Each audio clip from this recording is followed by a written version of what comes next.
Comment perdre la moitié des points en physique au moment de l'écriture du résultat? Prenons un exemple. Un classique, calculer l'intensité de la force gravitationnelle. Vous connaissez la formule. On vous a donné la constante de gravitation universelle. Vous appliquez cette formule, vous remplacez par les valeurs, vous simplifiez, vous êtes chaud, vous recopiez tel quel le résultat de votre calculatrice.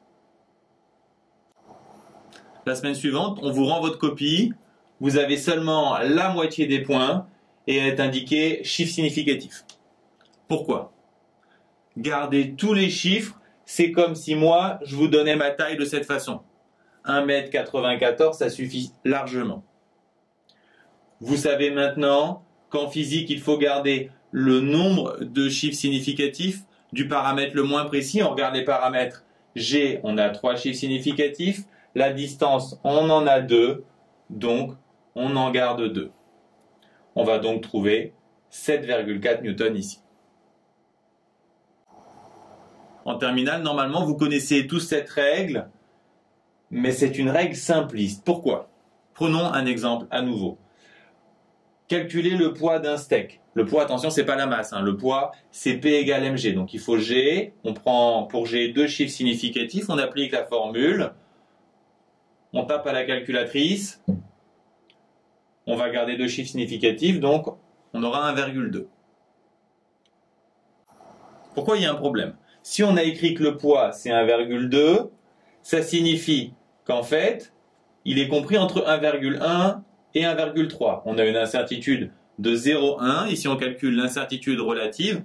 0,1 divisé par la mesure 1,2. On a une incertitude relative de 8,3%. Pour nos paramètres, pour G, on avait 9,8, ce qui signifie qu'on est entre 9,7 et 9,9. Incertitude absolue de 0,1. Incertitude relative 0,1 sur 9,8. 1%. Et pour la masse du steak, 125 grammes, ça signifie qu'il est entre 124 et 126. Incertitude absolue 1. Incertitude relative 0,8%.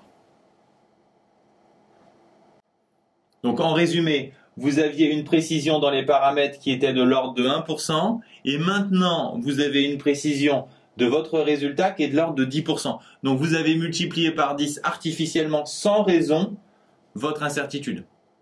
Pour corriger ça, il suffit de rajouter un chiffre significatif. Maintenant, est-ce que c'est grave d'appliquer systématiquement cette règle? Non, parce que la plupart des professeurs de physique de lycée le font aussi. Donc, vous pouvez y aller. Normalement, vous ne serez pas sanctionné. En lycée, quand on veut être plus précis, on utilise la notation présentée dans la vidéo précédente. La mesure plus ou moins l'incertitude absolue. Un exemple, vous avez mesuré un volume de 122 ml avec une incertitude de 1,6 ml. Ça se notera 122 plus ou moins 1,6 ml, ce qui signifie qu'on a un encadrement à l'intérieur duquel on est presque sûr que se trouve le véritable volume. Il doit se trouver de façon quasi certaine entre 120,4 et 123,6 ml.